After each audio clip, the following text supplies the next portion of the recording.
कुछ बच्चे समझते हैं कि एंट्रेंस एग्जामिनेशन में तुक्का मारकर भी अच्छे मार्क्स लाए जा सकते हैं, खास तौर से सीईटी में, कि जहां पर निगेटिव मार्किंग नहीं है। सर, क्या ये सही में पॉसिबल है? जी। अब ये जो उन्होंने बताया है, या फिर बच्चे भी मुझे आके बोलते हैं कि सर तुक्का लगा के चलेगा, मार्क्स मिलने ए ही, B C D A D B C C D. B है। हाँ, तो ये ऐसा नहीं होता है। आप समझिए सर, सबसे इंपॉर्टेंट होता है कर्म, मतलब मेहनत। जो कर्म आपने किए ही नहीं, जो मेहनत आपने लिए ही नहीं, आप उसको मतलब फ्रूट, फल कैसे मिलेगा आपको? जिस कर्म का आप मतलब जो कर्म आपने किया ही नहीं है, उस कर्म का आपको फल कैसे मिल सकता है?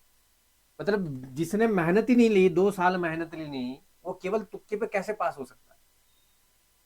अगर कोई हो गया गलती से, तो गलती होगी, बाय मिस्टेक हो गया सर वो, तो सारे बच्चे ऐसे पास नहीं हो सकते हैं। तो भगवान श्री कृष्ण ने भी अर्जुन को कहा था, एक श्लोक मुझे याद आ रहा है सर, भगवत गीता का।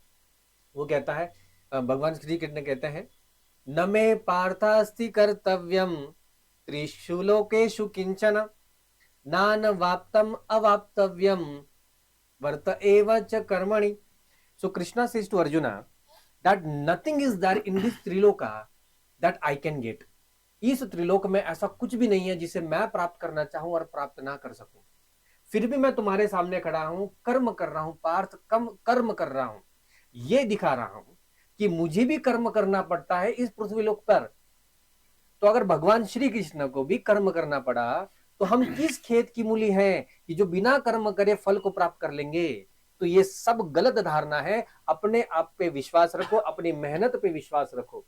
ये जो छोटी छोटी ऐसी जो गलत धारणा है कि भाई तुक्के लगा के हम लोग पास हो जाएंगे, ऐसा कुछ भी होने वाला नहीं है।